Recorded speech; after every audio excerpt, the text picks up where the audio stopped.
రాముడు అందరివాడు లోకప్రియుడు. అట్లాంటి రాముడితో మనకు తగాదా లేదు. కానీ రాముడు పేరు చెప్పుకొని రాజకీయం చేసే బీజేపీని మాత్రం తప్పకుండా వంగవేటి తన్నాలి. ఎట్లుంటదంటే వర్షాకాలంలో మన ఇళ్లలో ఏమైతుంది, సాయంత్రం రాగానే ఆ పురుగులన్నీ వస్తుంటాయి. వర్షాకాలంలో ఆ ఊసిళ్ళు అవన్నీ వస్తాయి. అవి రాగానే వాటిని తినేదానికి వెనక బల్లులు వస్తాయి. ఇక బల్లి రాగానే మనోళ్ళు అదొకటి ఇదొకటి కట్టబట్టుకొని కొడుతారు. అటు ఇటు పట్టుకొని కొడుతారు. ఎడం మీద పడుతుందేమో అపశకనం అని చెప్పి భయంతో బల్లిని కొడతారు. ఆయనతో బల్లి పోతుంది, ఆ దేవుని పటం మీద కూర్చుంటుంది. అది ఇక దేవుని పటం మీద కూర్చుంటే ఏమనాలి మరిగా? కొడదామంటే ఒక బాధ, కొట్టద్దంటే ఒక బాధ. కొడితే దెబ్బన దేవునికి తగులుతుందేమో అదొక బాధ. ఇప్పుడు బీజేపీ పరిస్థితి కూడా గట్లే ఉన్నది. ఏంద్రా ఏం చేసినావు 10 ఏళ్ళు అంటే చెప్పేందుకు ఏం లేదు, మేమేమే బెబ్బెబ్బే ఏమీ లేదు. రాజేందర్ గారు మాట్లాడతారు, ఆయనకంటే బాధ అవుతుందట. రైతుల రుణమాఫీ చేస్తలేదు రాష్ట్ర ప్రభుత్వం అని ఈటల రాజేందర్ గారు బాధపడుతున్నారు. అన్నా రాజేందర్ అన్న, గుర్తుపెట్టుకో, నీ ప్రభుత్వమే, నీ కేంద్ర ప్రభుత్వం, నీ నరేంద్ర మోడీ ప్రభుత్వమే 14.5 లక్షల కోట్ల రూపాయలు బడా బడా కార్పొరేట్ స్టేట్ల రుణాలు మాఫీ చేసిన బీజేపీ ప్రభుత్వం ₹1 రైతుల రుణమాఫీ చేసిందా? ఈ 10 ఏళ్లలో ₹1 చేసిందా? చెయ్యలే. 14.5 లక్షల కోట్ల రూపాయలు మాత్రం బడా బడా స్టేట్లు, అదానీలు, అంబానీలు వాళ్ళ అప్పులు మాత్రం బ్రహ్మాండంగా మాఫీ చేసినావు. ఈ దేశంలో పేదవాళ్ల దగ్గర వాళ్ళ రక్త మాంసాలు విండి కరోనా సమయంలో కూడా వాళ్ళు పాపం కాలుతున్న కాళ్లతోని చెప్పులు లేకుండా 100 కిలోమీటర్లు నడుచుకుంటూ పోతే కనీసం ఫ్రీ రైలు అన్న పెట్టిండా మోడీ గారు? ఫ్రీ రైలు పెట్టిండా? పెట్టలే. కేసీఆర్ గారు 180 రైళ్లు ఆనాడు తెలంగాణ నుంచి ఫ్రీగా పెట్టి ఒక్కొక్కరి జేబులో ₹500 పెట్టి వాళ్లకు భోజనం పెట్టి బీహార్కు, ఉత్తరప్రదేశ్కు పంపించింది మన నాయకుడు కేసీఆర్ తప్ప ఈ మనసు లేని నరేంద్ర మోడీ మాత్రం కాదు. ఇంత జల్దీ మర్చిపోవద్దు. ఆ రోజు రోడ్ల మీద నడిపించినోడు, పెద్ద నోట్లు రద్దు చేసి దేశాన్ని ఆగం చేసినోడు, పెద్ద పెద్ద స్టేట్లకు మాత్రమే పనిచేసే నరేంద్ర మోడీ మనకేం పనిచేసిండు తెలంగాణకి ఈ 10 ఏళ్లలో ఆలోచన చేయండి. జై శ్రీరామ్ అంటారేమన్నంటే తప్పేం లేదు, ఇబ్బంది ఏం లేదు. రాముడు మాకు కూడా దేవుడే. కానీ రాముడిని అడ్డం పెట్టుకుని రాజకీయం చేసే బీజేపీని మాత్రం తప్పకుండా అడుగుతాం, తప్పకుండా నిలదీస్తాం. ఎందుకు వెయ్యాలి నీకు ఓటు, ఏ కారణం చేత వెయ్యాలి నీకు ఓటు అంటే దానికి మాత్రం సమాధానం లేదు. దయచేసి నేను మిమ్మల్ని కోరేది ఒకటే, ఇవాళ ముఖ్యమంత్రి గారేమో గుంపు మేస్త్రి, ముఖ్యమంత్రి ఏమో గుంపు మేస్త్రి, ప్రధానమంత్రి ఏమో తాపీ మేస్త్రి, ఇద్దరు కలిసి తెలంగాణకు సమాధి కట్టాలన్న చక్కర్లు ఉన్నారు. తెలంగాణ గొంతుండద్దు, కేసీఆర్ ఉండద్దు, కేసీఆర్ ను బొందబెట్టాలి, ఏదన్నా చేయాలి, మన ఇద్దరమే ఉండాలి తప్ప కేసీఆర్ ఉండద్దు, బీఆర్ఎస్ ఉండద్దు అని చెప్పి ఇటు వీని గుంజుడు, అటు వాని గుంజుడు, వీని మీద కేసు పెట్టుడు, వాని మీద కేసు పెట్టుడు, ఇదే అడ్డమైన పనులు. అయితే నువ్వు జేబులు ఉండాలి, లేకపోతే జైళ్లు ఉండాలన్నట్టు ఈ దేశంలో ముఖ్యమంత్రులను కూడా వదిలిపెడతలేరు. అందుకే నేను అంటున్నా, రేపు పార్లమెంటులో మనోడు, మన గొంతు, మన తెలంగాణ వాది రాగిడి లక్ష్మారెడ్డి గారిని మంచి మెజారిటీతో గెలిపించి పార్లమెంటుకు పంపుదాం. ఈ గులాబీ జెండా మాత్రమే మన ప్రయోజనాలను, మన రాష్ట్ర ప్రయోజనాలను కాపాడగలుగుతుంది అనే మాటను అడుగుదాం. ఇలా నిజంగానే బీజేపీ పార్టీకి ప్రేమ ఉంటే భద్రాచలం సీతారామస్వామి టెంపుల్ ఉన్నది, ₹1 ఇచ్చిండా 10 ఏళ్లలో? అయోధ్య రాముడే రాముడు, భద్రాచలం రాముడు రాముడు కాదా? పోనీ మీ గట్కేసర్లో ఇంత పెద్ద రామలింగేశ్వర స్వామి టెంపుల్ ఉంటుంది, బ్రహ్మాండంగా ప్రతి శివరాత్రికి లక్షల మంది వస్తారు. ₹1 ఇచ్చిందా కిషన్ రెడ్డి? ₹1 ఇచ్చిందా బీజేపీ ప్రభుత్వం? మరి మీ గట్కేసర్ రామలింగేశ్వర స్వామికి ₹1 ఇయ్యని ఈ బీజేపీ పార్టీకి ఓటేద్దామా? మనం కూడా కట్టినాం, గుడి పక్కనే యాదాద్రి, ఎంత అద్భుతంగా కట్టినాం. కానీ మనం రాజకీయం చేసినామా? లక్ష్మీ నరసింహస్వామి దేవాలయాన్ని అడ్డం పెట్టుకొని లక్ష్మీ నరసింహస్వామి ఫోటోలు ఇంటింటికి పంపి చిల్లర రాజకీయం చేసినామా? చెయ్యలే. దేవుడు దేవుడే, ధర్మం ధర్మమే, రాజకీయం రాజకీయమే.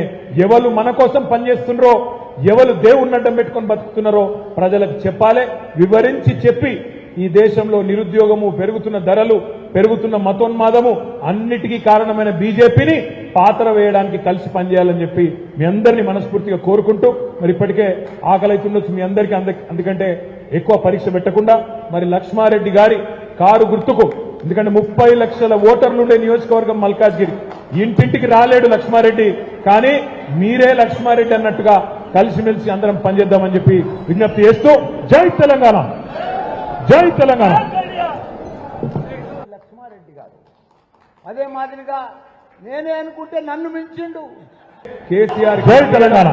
ఆ పిల్లలు స్కూల్కి పోతే బ్రహ్మాండమైన భోజనం పెట్టడం, ఇట్లా ఎన్నో కార్యక్రమాలు. కొత్త మెడికల్ కాలేజీలు, కొత్త పాఠశాలలు, ఒకటి రెండు కాదు, 10 ఏళ్లలో చాలా పనులు చేసుకున్నాం. సరే, కారణమైన ఏదైనప్పటికీ ప్రజలు ఒక్కసారి వేరే వాళ్ళకి ఛాన్స్ ఇద్దాం, 10 ఏళ్లు కేసీఆర్ కు టీఆర్ఎస్కి ఇచ్చినాం కదా అని చెప్పి ఈసారి కాంగ్రెస్ పార్టీకి అవకాశం ఇచ్చింది.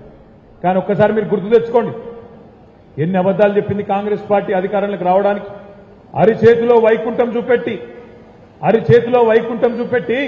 420 హామీలిచ్చి 420 హామీలిచ్చి ఇలా గద్దెనెక్కి కూర్చున్నాడు కాంగ్రెస్ పార్టీ ముఖ్యమంత్రి రేవంత్ రెడ్డి గారు. ఎన్ని చెప్పిండు యాదకుండాలో మీకు. ఇక్కడున్న రైతు బిడ్డలు, మా గట్కేశ్వర్ వాళ్ళు గుర్తు తెచ్చుకోండి. డిసెంబర్ 9 నాడు నేను ముఖ్యమంత్రి అవుతున్నా, కాంగనే 2 లక్షల రుణమాఫీ మీద సంతకం పెడతా, ఇప్పటిదాకా లోన్ తెచ్చుకోని వాళ్ళు ఉంటే పరుగున పోండి, పోయి బ్యాంకుకు పోయి 2 లక్షలు తెచ్చుకోండి అని చెప్పిన మాట మర్చిపోవద్దు. అదేవిధంగా ఇంట్లో ఉండే కోడలి పిల్లలకు 2,500 రూపాయలు ఇస్తా, ఇంట్లో ముసలోళ్ళుంటే 4,000 ఇస్తా, ఇద్దరు ముసలోళ్ళుంటే ఇద్దరికి 4,000 చొప్పున 8,000 ఇస్తా అని మాట్లాడిన మాట మర్చిపోవద్దు. అదేవిధంగా 1-2 కాదు, మా తమ్ముళ్ళకి చెప్పిండు, మా చెల్లెలకు చెప్పిండు, సంవత్సరంలో 2 లక్షల ఉద్యోగాలు ఇస్తా, మొదటి సంవత్సరంలోనే 2 లక్షల ఉద్యోగాలు ఇస్తా అని చెప్పిండు. చెప్పుకుంటూ పోతే 420 హామీలు ఇష్టం వచ్చినట్టు నోటికొచ్చినట్టు అడ్డగోలు హామీలు, అడ్డగోలు మాటలు మాట్లాడి అక్కడ వచ్చి అలా అధికారంలో కూర్చున్నారు. 100 రోజుల్లో అమలు చేస్తాం 6 గ్యారంటీలు అన్నాడు. 100 రోజుల్లోనే 6 గ్యారంటీలు అన్నాడు. రైతులకు ఇచ్చిన ఒక్క హామీ కూడా అమలు చేయలే. 2 లక్షల రుణమాఫీ అమలు కాలే. డిసెంబర్ 9 పోయింది, జనవరి 9 పోయింది, ఫిబ్రవరి 9 పోయింది, మార్చి 9 పోయింది, నిన్ననే ఏప్రిల్ 9 కూడా పోయింది. అంటే 4 నెలలు నిండింది, 5వ నెలలో అడుగుపెట్టినా రుణమాఫీ గురించి ప్రస్తావన లేదు. అదేవిధంగా ఆడబిడ్డలు 1,67,00,000 మంది ఆడబిడ్డలు ఎదురు చూస్తున్నారు. 18 ఏళ్లు నిండిన ఆడబిడ్డలు. మాకెప్పుడు వస్తాయి మహాలక్ష్మి పథకం 2,500 రూపాయలు 100 రోజుల్లో ఇస్తామన్నావు కదా, ఏది రేవంత్ రెడ్డి గారు అంటే ఏమంటున్నాడు, ఎకసెక్కాలు ఆడుతున్నాడు. నేను సెక్రటేరియట్ లో లంకె బిందెలు ఉంటాయనుకొని వచ్చినా, ఇక్కడ లంకె బిందెలు లేవు, ఖాళీ కుండలు ఉన్నాయి అని మాట్లాడుతున్నాడు రేవంత్ రెడ్డి గారు. ఎక్కడన్నా లంకె బిందెల గురించి ముఖ్యమంత్రి మాట్లాడంగా విన్నామా మనం? అసలు లంకె బిందెలు ఎవరు ఎత్తుకుతారు? గడ్డపారలు పట్టుకొని, తట్టపారలు పట్టుకొని, నెత్తి మీద తువ్వాల కప్పుకొని అర్ధరాత్రి లంకె బిందెల కోసం పాడుబడ్డ గుడులల్లా, పాడుబడ్డ కోటలల్లా, పాడుబడ్డ గడిలల్లా ఎవరు తిరుగుతారు? దొంగలు తిరుగుతారు. మరి ఈయన ఏం చేస్తుండనో ఇదివరకు నాకు తెలియదు రేవంత్ రెడ్డి, కానీ ఇలా లంకె బిందెలని మాట్లాడుతున్నాడు. ఇక ఇంకో దిక్కు, అయ్యా రేవంత్ రెడ్డి గారు రుణమాఫీ ఏమైంది అంటే మెడల పేగులు వేసుకుంటా అంటాడు. రేవంత్ రెడ్డి గారు మహాలక్ష్మి ఏమైందయ్యా అంటే జేబుల కత్తెర పెట్టుకొని తిరుగుతున్నా, కట్ చేస్తా అంటాడు. గట్టిగా అడిగినామనుకో, ఏమయ్యా రేవంత్ రెడ్డి 420 హామీలు ఏమైనాయంటే మానవ బాంబునైతా ఏమనుకుంటున్నావు అంటాడు. నా కొడకల్లారా అని మాట్లాడతాడు. నాకు తెలియక అడుగుతా, ఎవడన్నా ముఖ్యమంత్రి జేబుల కత్తెర పెట్టుకొని తిరుగుతాడే? జేబుల కత్తెర పెట్టుకొని ఎవరు తిరుగుతారు? ఎవరు? జేబు దొంగలు తిరుగుతారు. జేబు దొంగలు బస్సులలో ఆడ ఈడ రష్ బాగున్నప్పుడు జేబులు కత్తిరించే జేబు దొంగలు ఆ జేబుల కత్తెరలు పెట్టుకుని తిరుగుతారు. అయినా రేవంత్ రెడ్డి గారు మీరు 5 ఏళ్లు నిక్షేపంలాగా ఉండాలని కోరుకుంటున్నాం మేము. ఆ జేబుల కత్తెర జర అటు ఇటు అయితే డేంజర్ ఉంటుంది, జాగ్రత్త, కొద్దిగా జాగ్రత్త. పైలం జేబుల కత్తెర పెట్టుకొని తిరుగుతున్నా, మెడల పేగులేసుకొని తిరుగుతున్నా అని మాట్లాడతాడు. మెడల పేగులేసుకొని తిరుగుతాడు ముఖ్యమంత్రి. మెడల పేగులేసుకున్నా అంటాడు, మానవ బాంబు అంటాడు. అసలు విషయం మాత్రం చెప్పాడు రేవంత్ రెడ్డి గారు. నువ్వు ఇచ్చిన హామీలు ఏమైనా స్వామి అంటే చెప్పడు. నా ప్రభుత్వాన్ని పడగొట్టే కుట్ర జరుగుతుందంటారు. రేవంత్ రెడ్డి గారు, నీ ప్రభుత్వం 5 ఏళ్లు ఉండాలని మేము కోరుకుంటున్నాం. ఈ 5 ఏళ్లలో నువ్వు ఇచ్చిన 420 హామీలు అమలు చేయాలని కోరుతున్నాం. చేయకపోతే మాత్రం వెంటాడుతాం, వేటాడుతాం, ప్రజలందరినీ కూడగట్టి కాంగ్రెస్ పార్టీని తప్పకుండా రాజకీయంగానే బొందబెడతాం. మానవ బాంబులు అయ్యే కర్మ నీకు అవసరం లేదు. నీ పక్కకే ఉన్నాయి బాంబులు. ఒక నల్లగొండ బాంబు, ఖమ్మం బాంబు పక్కకే ఉన్నాయి. వాళ్ళు పెడతారు, పెడితే నీకు బాంబులు తప్ప మేము పెట్టాల్సిన అవసరం లేదు. మాకు నీ ప్రభుత్వాన్ని పడగొట్టాల్సిన కర్మ అంతకంటే కూడా లేదు. ఎందుకంటే ఆటోమేటిక్గా నువ్వే ఫెయిల్ అవుతావు, నీకే ఎరకాదు. నీకు కూడా తెలుసు, ఇచ్చిన హామీలు నిలబెట్టుకునే ముఖం, ఆ తెలివి నీకు లేదు. ఉన్న సంపదను, రాష్ట్ర సంపదను పెంచే తెలివి లేదు. ఎంతసేపు తెల్లారలేస్తే ఏం చేయాలి? ఈ స్కాము, ఆ స్కాము, ఈ ట్యాపింగు, ఆ ట్యాపింగు, దాని గురించి తప్ప ఇంకో ఆలోచనే లేదు. రేవంత్ రెడ్డి గారికి నేను చెప్తా ఉన్నా, ఫోన్ల ట్యాపింగ్ మీద పెట్టిన శ్రద్ధ వాటర్ ట్యాపింగ్ మీద పెట్టు.